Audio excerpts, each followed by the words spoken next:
힘의 승부입니다. 유대인 이야기로 세계 경제사에 대해서 함께 공부하겠습니다. 이번 시간에는 대공황을 극복한 미국이 재벌을 탄생한 이야기를 살펴볼게요. 미국의 중산층들은요, 소비가 실제 소득보다 높아졌어요. 중산층들은 1차 세계대전 동안에 전비 마련을 위해 공모한 자유채권에 참여한 적이 있어요. 자본주의 금융의 맛을 알고 증권 투자에 열을 올렸어요. 1928년 여름에 미국의 투자자들은요, 유럽에서 돈을 빼내서 뉴욕 증시에 투자했어요. 뉴욕의 증시는 급격하게 달아올랐어요. 개인 투자자들이 돈을 빌려서 주식을 매입하려고 하는 그 유혹에 빠졌어요. 주택담보대출, 그러니까 레버리지를 활용한 투자까지 감행해서 주가 상승을 부추겼어요. 자기 돈 10%만 있으면요, 나머지 90%는 브로커들에게 돈을 빌릴 수가 있었어요.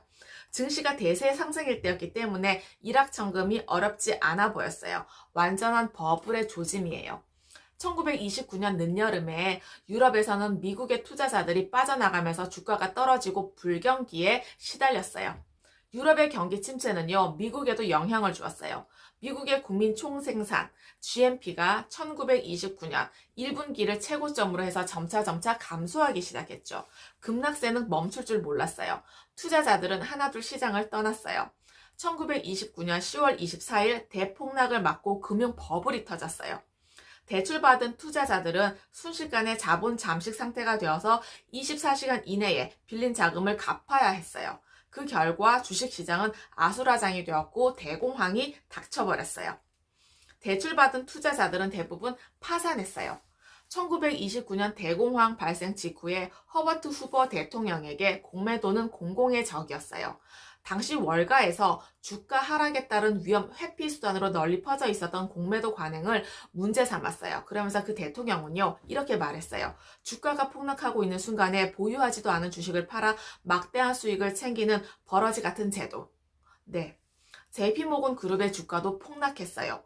내수 침체로 공황 발발 후 3년 동안이나 법인세를 내지 못할 정도로 큰 타격을 입었죠. 이 과정에서 은행들도 줄도산이 이어졌는데요. 예금을 보호받지 못한 예금자들이 알거지가 되었고, 투자자들은 한 푼이라도 더 건지기 위해서 주식시장 앞에서 장사진을 이루었어요. 은행도 완전히 그 자신감을 상실했어요. 기업과 개인에 대한 대출도 중단되었어요. 대공황의 여파로 자동차와 건설업계 공장의 가동률은 50% 이하로 떨어졌어요. 노동자들이 대량 해고된 거죠. 미국에서 시작된 대공황은 전 세계로 확산되었어요. 부유하고 산업이 발달한 나라일수록 불황은 더 심했어요. 대공황의 영향을 받지 않은 유일한 나라가 바로 소련이었어요. 미국 경제는 2차 세계대전이 시작될 때까지 그 충격을 회복할 수가 없었습니다. 뒤집어서 이야기하게 되면요, 2차 대전이 공황에서의 미국을 건져주었다고 볼 수가 있습니다. 원래 부자들은 대공황 같은 비상시기를 놓치지 않아요. 위기를 이용해서 돈을 버는데요, 대공황 이후에 헐값의 기업을 사들였어요. 모건이 적정 주식 가격을 이야기를 하게 되면은 시장은 그렇게 움직였어요. 잭 모건 사장이 연준 의장을 동시에 수행할 정도로 권한은 하늘을 찔렀죠. 대다수의 국민이 공황과 전쟁으로 고통을 받는 과정에서 통제불능의 거대 공룡이 되어가는 JP모건 상사는 사회의 공적이 되었어요. 권력을 얻는 대신에 그 존경을 잃어갔어요. 대공황이 시작이 되면서 잭 모건 회장은 여러 차례 괴한의 습격을 받았고, JP모건 사옥에는 사제 폭탄이 투척될 정도로 JP모건 상사에 대한 국민의 증오는 정점에 달했어요. 분노가 빗발치면서 정치권이 나섰어요. JP모건 상사를 방치했다가는 체제 위기까지 발생할 수 있다는 판단에서였죠.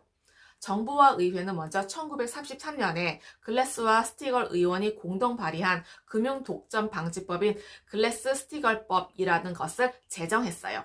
은행과 증권업이 서로 상대방의 영역을 침범하지 못하도록 겸업을 금지시켰죠. 동시에 이미 겸업을 하고 있었던 기존의 금융기관을 강제로 분리시켰어요. 1935년 잭 모건은 고심 끝에 상업은행으로 남기로 했어요. 그리고 모건 스탠리라고 하는 새로운 투자은행을 설립했죠. 글래스 스티걸법도 모건 제국의 팽창을 저지할 수는 없었습니다. 어느 정도 공황이 가라앉은 1930년대 중반에 모건 그룹과 록펠러 간은 그 규모가 엄청나게 확장되었어요. 두 가문의 자본금은 776억 달러 대 449억 달러로 7대4 비중이었어요. 이렇게 미국의 전 산업이 두 가문의 손에 양분되었던 거죠. 거대 유대계 자본이 뒤에 있었기 때문에 가능한 일이었어요. 정부 차원의 강력한 지원이 음으로 양으로 도왔다는 추정이 있어요. 미국 신대륙에서는 자본주의 태동과 거의 동시에 재벌이 탄생했어요. 미국이 영국을 제치고 산업과 금융에서 앞서 나갈 수 있었던 것은 이 거대 자본을 축적한 유대인 자본가가 있었기 때문에 가능했어요. 이들은 재력을 바탕으로 정계의 막후 실력자가 되었습니다. 미국은 1870년부터 불과 60년 만에 요술처럼 세계 제1의 초강대국의 기반을 구축했어요. 오늘날의 미국 경제의 뿌리는 한 세대 만에 유대계 자본에 의해서 이루어졌다고 볼 수가 있습니다. 어떠셨나요? 과거의 지혜와 지식을 통해서 현재와 미래의 삶이 좀 더 의미 있고 풍성해지시길 기원합니다. 감사합니다.